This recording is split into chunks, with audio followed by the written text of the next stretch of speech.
हरे कृष्णा। श्रीमद् भगवत गीता अध्याय दूसरा सांख्य योग श्लोक 46वां। यावानर्थोद्पाने सर्वतः सम्प्लुतोदके तावान् सर्वेषु वेदेषु ब्राह्मण्यस्य विजानतः।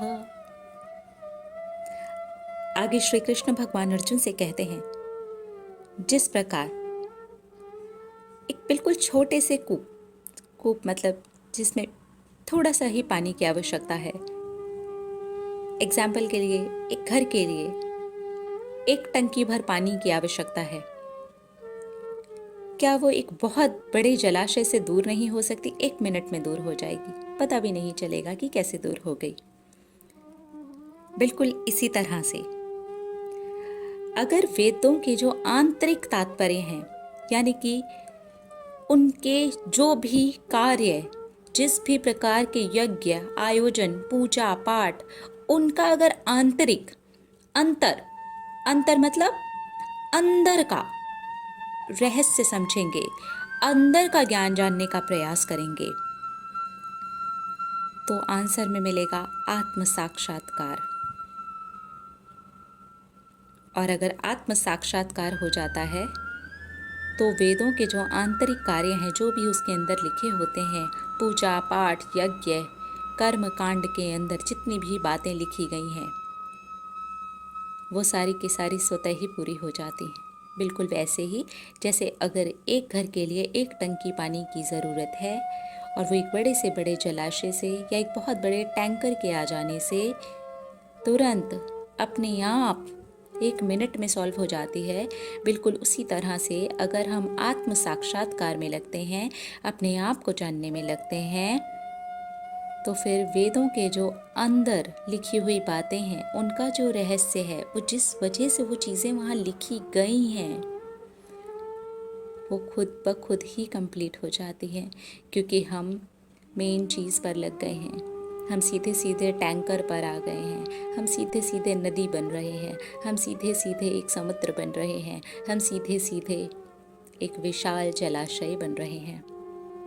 तो घर की जो छोटी टंकी है वो तो तुरंत ही भर जाएगी और हमें पता भी नहीं चलेगा। इसे तो अपने जीवन में लगाना बहुत ही आसान है। अगर हम स्वयं को जाने, आत्मा को जाने, परमात्मा को जाने, अपने उस घनिष्ठ संबंध को जाने, आत्म साक्षात्कार की ओर लग गए, तो फिर हम जान जाएंगे कि हम कौन हैं, कितने पावरफुल हैं। तो ये जो बाहरी कार्य हैं, जो वेदों में वर्णित हैं, खास तौर पर जो कर्म कांड में बताए जाते हैं, यज्ञ हैं, आयोजन हैं, पूजा पाठ हैं, बहुत सारी चीज़ें हैं, वो वेदों में बताई गई हैं, वो खुद ब खुद पूरी हो जाएंगी अगर हम आत्म साक्षात्कार की ओर अपना रुख मोड़ लेते हैं। तो फिर उतना सब कुछ करने की आवश्यकता नहीं। हमें समुद्र बनना है, हमें नदियाँ बनना है, हमें विशाल जलाशय बनना है, ताकि जो घर की टंकी है, यानी कि जो भौतिक कार्य हैं और जो भौतिक चीज़ें हैं और जो भी वेदों में लिखी हुई बातें हैं, उनके अंदर का जो रहस्य है, वो भी हमें आत्म साक्षात्कार की ओर ले जाने के लिए ही है। लेकिन हम उसे इंद्रिय तुष्टि करने के लिए उपयोग में लेके आते हैं। अभी सिर्फ अभी हमें खुशी मिल जाए, अभी किसी तरह से ये चीज़ मिल जाए, नहीं, उसका अगर आंतरिक तात्पर्य हम समझने का प्रयास करेंगे तो हमें समझ में आएगा, नहीं, ये यज्ञ, ये आयोजन, ये अभी की संतुष्टि, अभी की चीज़ों के लिए, अभी की इंद्रिय तृप्ति के लिए नहीं है। अगर अभी के लिए कुछ भी है तो वो आत्मा की तृप्ति के लिए है, आत्मा के खुश होने के लिए है, आत्मा के नाच उठने के लिए है, आत्मा के परमात्मा के साथ संबंध के लिए है, ना कि ऐश्वर्य के लिए, ना कि भौतिक भोगों के लिए। तो हमें ये समझना बहुत ज़रूरी है कि अगर हम किसी भी इच्छा के लिए, किसी भी आदत के लिए, किसी भी विचार के लिए इस तरीके की चीज़ों को करते हैं, जो कि वैदिक, जो कि हमारे साहित्यों में बताई गई हैं, तो उसका जो उपयोग है, जिस तरीके से किया जा रहा है, वो हमें समझना होगा कि कहीं ये इंद्रिय तुष्टि के लिए तो नहीं हो रहा। आत्मा के लिए होना चाहिए, आत्मा से परमात्मा के मिलन के लिए होना चाहिए।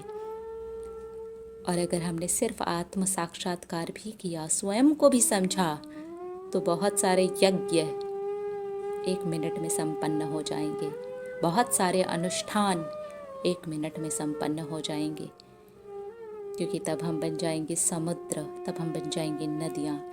इसलिए आत्मा को जानने का प्रयास करें, स्वयं को जानने का प्रयास करें, स्वयं के साथ में जुड़ने का प्रयास करें। यही है सच्चा आत्म साक्षात्कार।